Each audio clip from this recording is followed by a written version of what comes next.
కొత్తగూడెం జిల్లాలో గోదావరి మహోగ్ర రూపం దాల్చింది. భద్రాచలం వద్ద గోదావరి నీటి మట్టం ప్రమాదకర స్థాయికి చేరుకుని ప్రస్తుతం 55 అడుగుల వద్ద ప్రవహిస్తోంది. 53 అడుగులు దాటంతో అధికారులు 3వ ప్రమాద హెచ్చరికను జారీ చేశారు. ఎగువ ప్రాంతాల నుంచి సుమారు 15 లక్షల క్యూసెక్కుల వరద నీరు గోదావరిలోకి చేరుతూ ఉండటంతో లోతట్టు ప్రాంతాలు జల దిగ్బంధంలో చిక్కుకున్నాయి. పర్ణశాల పుణ్యక్షేత్రం, సీతమ్మవారి నారచీరల ప్రాంతం, శ్రీరాముడి సింహాసనం, చెక్క బ్రిడ్జి, పలు దుకాణాలు వరద నీటిలో మునిగిపోయాయి. అలాగే భద్రాచలం నుంచి చెర్ల, కోనవరం, సారపాక, బూర్గంపాడు వైపుకు వెళ్లే ప్రధాన రహదారులపై వరద నీరు చేరటంతో ప్రతి ఒక్కరికి కూడా నేను చెప్పేది ఒక్కటే, ఆ యొక్క భద్రాచలంలో భద్రాది కొత్తగూడెంలో ఉన్న జనాలందరూ కూడా బాగుండాలి, దేవుడు రక్షించాలి. ప్రతి ఒక్కరికి నేను చెప్పేదల్లా ఒకటే, బైబిల్ గ్రంథంలో ఏం చెప్తుందో అదే జరుగుతుంది.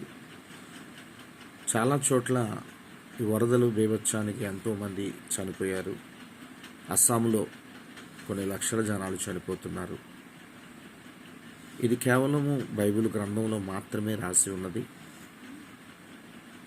ఆదికాండంలో నోవాహు దినాలలో ఆ జల ప్రళయంలో ఎంతమంది అయితే చనిపోయారో మీకు తెలుసు. స్వయంగా యేసు ప్రభు వారే మత్తయి సువార్త 24వ అధ్యాయంలో కూడా చెప్పారు, ఇలాంటివి మళ్ళీ వస్తాయని. నిజమైన దేవుడు, సర్వకోటి సృష్టికర్త, పరిశుద్ధుడు ఆ దివిని విడిచి భూమి మీదకి వచ్చి నేనే మార్గం, నేనే సత్యం, నేనే జీవం అని ప్రజలందరితో మాట్లాడినా ఎవరు కూడా నమ్మలేక అనేక రకాల కష్టాలు, బాధలు పడి పతనమైపోతున్నారు. సృష్టికర్తని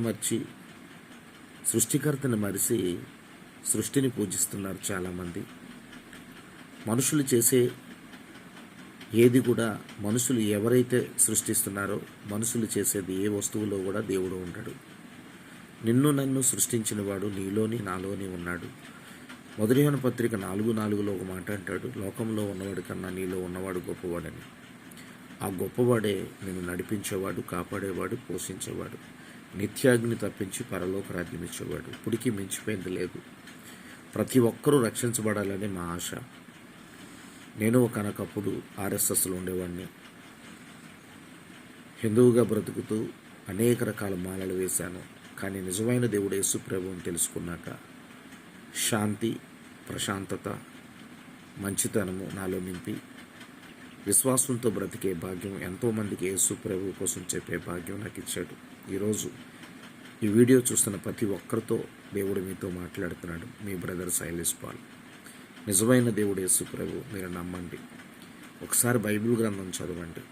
బైబిల్ గ్రంథంలో ఏమైతే దేవుడు చెప్పాడో, ప్రవర్తల ద్వారా ఏం మాట్లాడాడో, స్వయంగా దేవుడు ఎలా మాట్లాడాడో అదే జరుగుతుంది కనుక మేలుకోండి. ఆయన ద్వారం దగ్గరే ఉన్నాడు. మత్తయి సువార్త 24వ అధ్యాయం 33వ వచనం చదువుకోండి. ద్వారం దగ్గర ఉన్నాడు, త్వరలో వస్తున్నాడని ప్రకటన గ్రంథం 22వ అధ్యాయం 7వ వచనము 12వ వచనము కూడా చదువుకోండి. ఆయన త్వరగా వస్తున్నాడు. నీకు నాకు జీతం ఏర్పాటు చేయడానికి, జీతం ఇవ్వడానికి. మీరు తెలుసుకొని ధన్యులుగా బ్రతుకుతారో, తెలియకంట పతనానికి వెళతారో మీ ఇష్టం.